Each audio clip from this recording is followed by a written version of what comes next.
What's good? Why is everyone so tired? What's good? Can we get some energy in here? This is history right now. Barley House.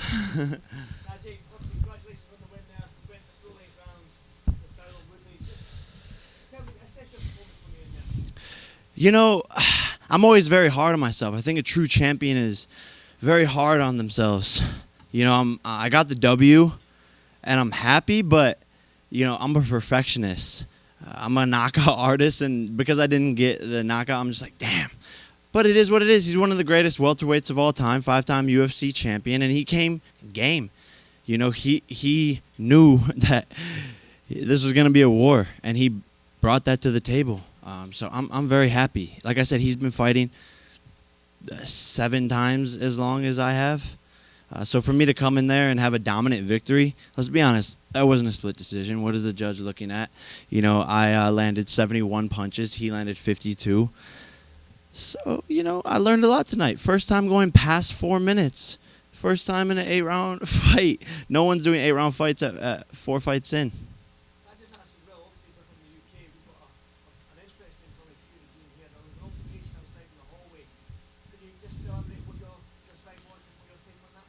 Yeah, look, the guy really had nothing to say. You know, he had a mediocre performance against my sparring partner. All credit to Anthony Taylor. He's a tough guy. But Tommy Fury is supposed to be this tough, big bad guy, legendary bloodline. I got into his face and I let him talk. I don't really have anything to say to him. At the end of the day, I hired him to be here. I gave him an opportunity to shine.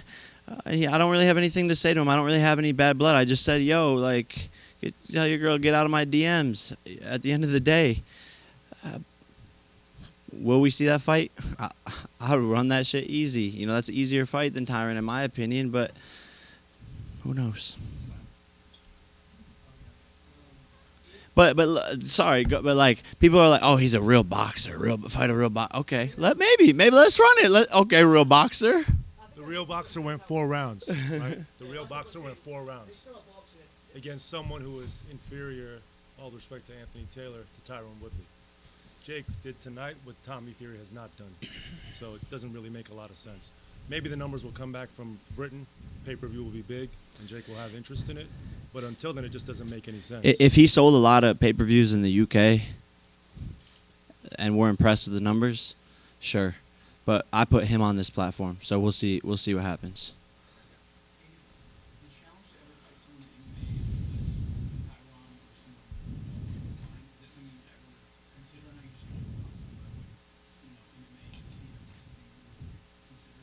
Not right now, man. Shit, I'm just getting warmed up, I'm a boxer at the end of the day. I haven't trained MMA at all. I'm only 4 fights in. Let me prove myself in this sport first.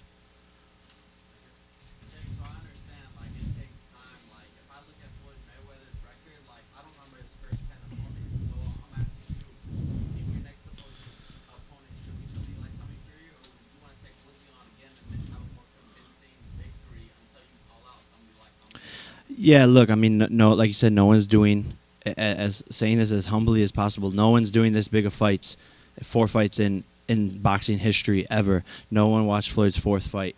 Canelo fought a guy who was 0-0 in his 10th fight. I'm taking on world champions, 5-time UFC champion in my 4th fight, selling out arenas in my hometown. If Tyron Woodley gets the tattoo, he better get it fast, because otherwise we're going to book a different opponent. I told him if he wants to get the tattoo, put it on his Instagram. Permanent tattoo. Permanent tattoo. Then maybe we'll talk about it. But to be honest, I won convincingly. We're going to go back to the drawing board. But I think I proved a lot tonight and proved a lot of people wrong.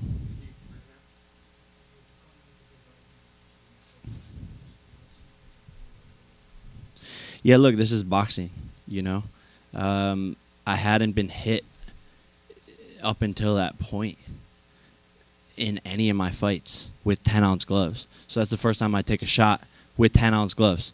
I repeat, that is the first time I took a real shot with 10-ounce gloves in 4 fights. I ate it. It was a good shot. This is boxing. If you're a mechanic, you're gonna get dirty. But I proved I have a chin. You know, boom, get hit, come right back. Okay, cool. You got that round with that shot. No problem. I learned from it. I made adjustments, and he didn't land it again for the next 3 rounds. So it is what it is, you know. I like that I got hit. I licked my gloves after that shit. Let's go. Congratulations, man. Throughout the fight, you obviously just mentioned the 4th round.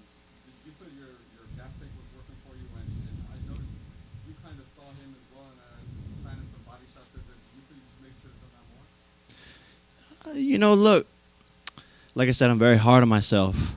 I fought a good fight. I won convincingly. I was landing to the body a lot. Coming into it, something in my legs was a little off even before the fight started. So most of my other fights, I felt amazing, like a rocket ship about to go off. This fight, I was just like a little slow. I think maybe we had too long of a camp.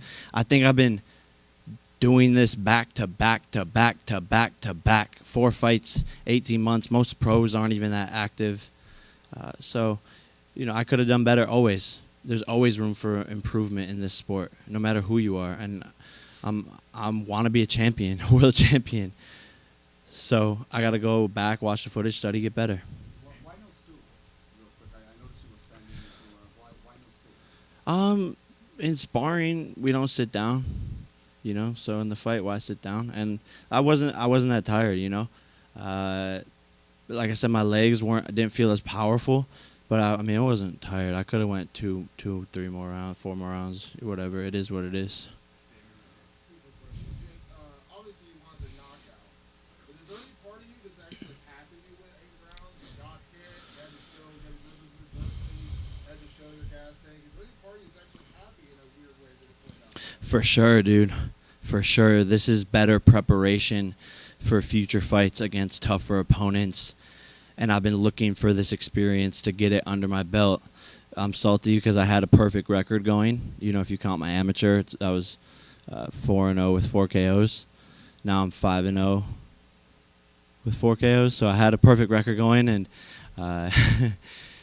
you know, couldn't live up to that tonight. But he came game. You know, this was a Tyron Woodley that I think was more prepared than any of his last UFC fights. The shots he was taking, I was hitting him, you know, and he was going through that, and I hit hard. But you know, I am happy that I got some experience under my belt, and I've always said that. You know, when am I gonna get a fighter to really test me? I passed the test. Obviously, you're amped up in the ring, the tattoo bed, everything like that. But you're still young in your career, 4-0.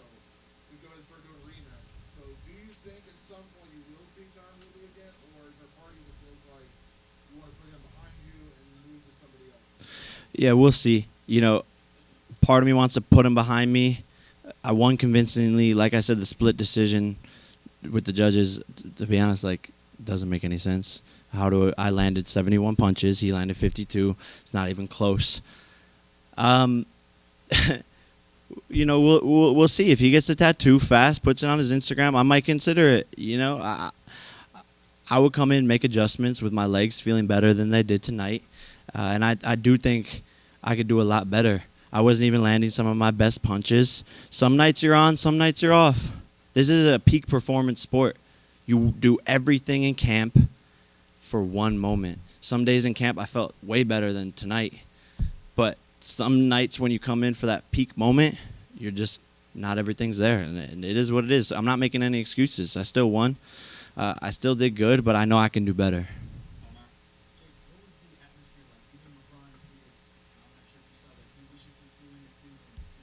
Damn, really?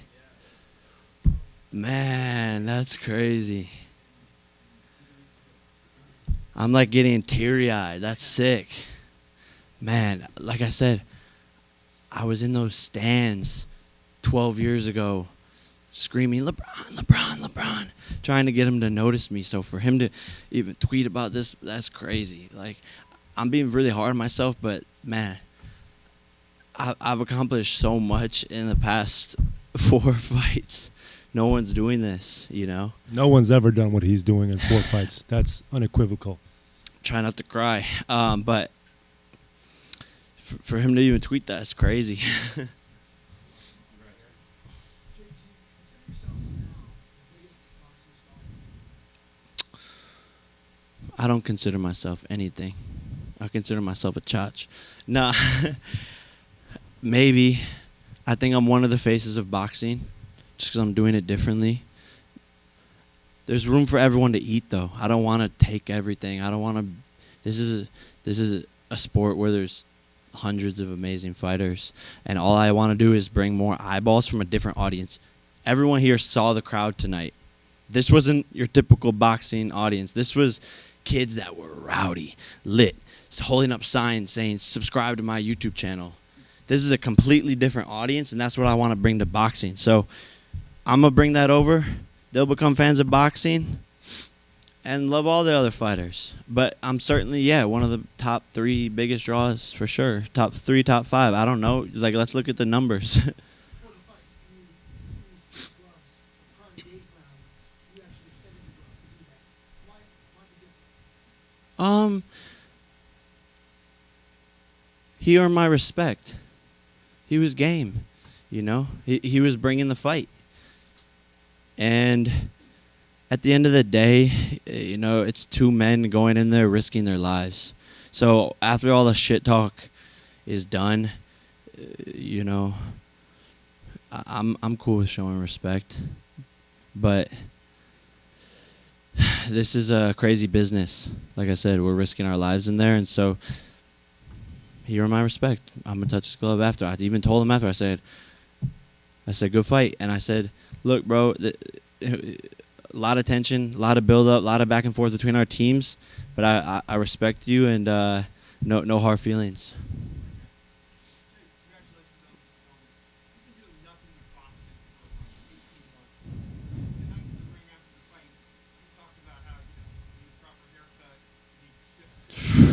Seriously. After tonight, are you still 100% focused on boxing, or are you thinking about all the other things that I want to do? I don't even know, man. I think I'm going to start with the haircut and the dentist. My teeth are crooked. My nose is crooked from this sport. I've given everything to this sport. I haven't gone on vacation in 3 years. There's a lot for me to do right now. We'll see. You know, I have a beautiful girlfriend who needs some attention. I have a lot of things to figure out. Nikisa and I, we're gonna go back to the drawing board and figure it out. This is my bread and butter right now, though. So we'll see. You know, right now I'm a little tired. That was my first 8-round fight. So I might wake up tomorrow morning and be like, let's fucking go, sign the next contract. Or I might wake up and be like, damn, I need to go to Turks and Caicos.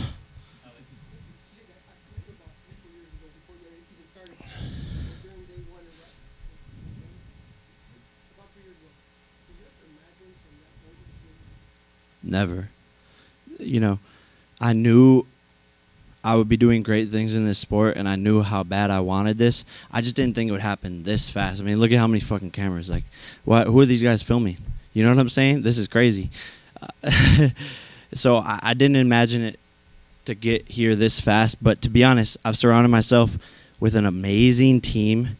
I've put in the work, and this is different. This is what the sport needed. And so when you work hard at something, when you surround yourself with amazing people and you have one focus, you know, really anything is possible, and you can accomplish that. And you know, the sky is the limit. If I'm doing this in my 4th fight, what can I do a couple fights from here?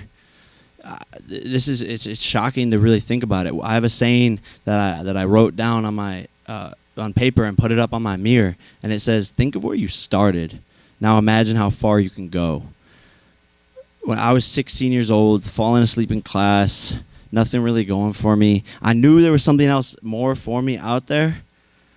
I just didn't know what it was because I couldn't break out of the bubble of living in Ohio. I didn't know. And to think it's only been, 7 years, and I feel like I could retire and be happy, but I also at the same time feel like I'm just getting started. Hey, let's go. Thank you. First time ever. Future of boxing. You know, you can't just say it. I gotta be about it, and I wanted to bring something different. We jumped that up and made it happen.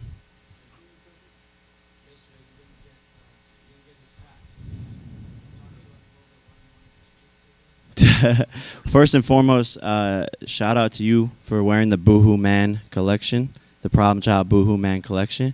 I like that. The sweatshirts. That's some dope shit right there. BoohooMan.com.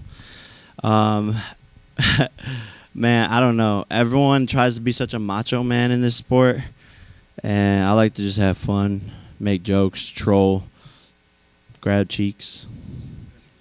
Right here on the spot. Jake, in the next fight, are you looking for a challenge or money? I mean, all my fights thus far, I've looked for the challenge. You know, I'm finding out what I'm capable of in these fights. You know, this is how we got here today. I'm always looking for the challenge because me as a businessman, I need a hard opponent who people are going to want to tune in to see. I'm not trying to do small pay-per-views. I'm trying to make history. And all I've done since my first pro fight is increase the level of competition. First pro fight, I'm going up against a guy, the beast from the Middle East. Boom, boom, boom. He's supposed to beat me. Oh, shit. 1 round. Okay, let me fight a real athlete who's supposed to be a dog who can jump 36 inches in the air. Nate Robinson. Okay, I won. Damn, okay, I'm good. Okay, let me fight a champion, a wrestler. You know, maybe he's not the best striker, but he's a real fighter. He could take a shot from Robbie Lawler. Okay, beat that guy. Boom, now we're at Tyron Woodley, 5-time UFC champion. Wow, I beat him? Okay, damn.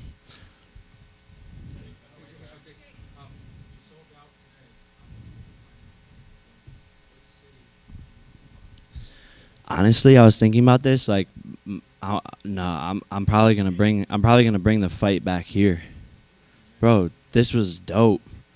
This was a dream come true, and you saw the audience and the gate we did today was crazy. You know, we got some stats, but the live gate was bigger than Conor McGregor's headlining event of the UFC in his hometown, Dublin, Ireland. So I sold more tickets than Conor McGregor did with the whole backing of the UFC in my 4th fight ever. We did more revenue.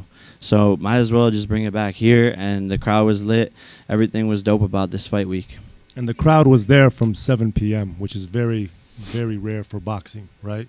Yeah, I was noticing that too. Like, the stadium was full since the first pay-per-view fight. That's unheard of. These kids were excited, and I have people thanking me, the head of the commission here, like, giving me a hug afterwards, like, almost teary-eyed, like, thank you for bringing this fight to Ohio. You're awesome. That's sick. I love when people show respect. I've done fights everywhere else, and they're just like, next.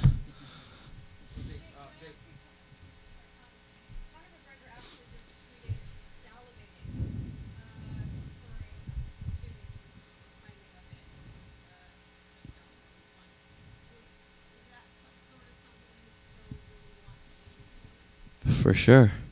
We're on the path to a lot bigger fights. I'm salivating too because I'm just getting warmed up. Conor McGregor has a lot more to focus on besides me right now.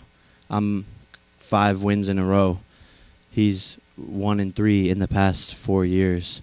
So guy needs to get off of his little vodka or whatever the fuck his brand is and sober up and start to get back in the fucking gym, and then we can fucking fight. But to be honest, no way he hits harder than Woodley. He doesn't weigh as much as Woodley. He's shorter than Woodley. I said it before the fight. I think Woodley's a harder fight than him, especially on the weight where he's going. Conor's going down. I'm going up. Woodley came in game.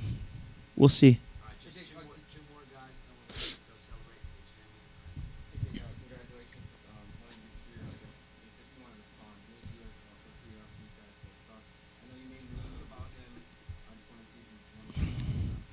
When you read me the tweet, I read it like, these guys bro suck.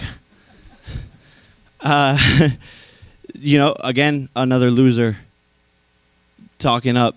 Of course he wants a payday. I'm the money fighter, one of the money fighters now in boxing. The guy's got a chin, but he doesn't land punches, right? So, that fight's there. No problem. Thank you for the attention. Thank you for watching me. I appreciate it, fanboy. Jake, so I remember when like you had less subscribers than me, and then you put me on the water. Like right now, This is a legend. This is a YouTube legend, by the way. Fuzi in the building. This is a legend right here. So if you don't know who he is, he's a YouTube OG GOAT right here. Jake, my question to you is, do you feel like the media's putting too much pressure on you? Like, look what you have to do. Like, you just went 8 rounds with Tyron Woodley, and nobody thought, like, voting beforehand, I don't care what anybody says, all the votes were against you. Everyone thought you were losing or getting knocked out, but you're still here today talking after a no. Do you feel like the media's putting too much pressure on you to perform over what you're capable of doing too early on? I think the media and the fans or haters are definitely holding me to a very high standard because because I have a loud mouth. So like almost rightfully so. But I like that. That's what makes me better. That's what makes these fights bigger. And by the way, not only did I live up to the occasion, I won the occasion. And I have 8 rounds of experience now under my belt. I learned I can take a big-ass shot from a guy who's knocked out all you guys in the UFC. So let's go, baby. Like, I love it. Keep on doubting me. All of you, whoever it is. I know there's a lot of supporters in this fucking room, but whoever it is, everyone said leading up to the fight, Tyron Woodley's in Jake's head. Tyron Woodley's in Jake's head. Get the fuck out of here. I'm made of steel from toe to head to brain, everything. So I'm just getting warmed up and, keep doubting me. You'll see. Congratulations, Jake. Very good. Thank you, guys. Thank you.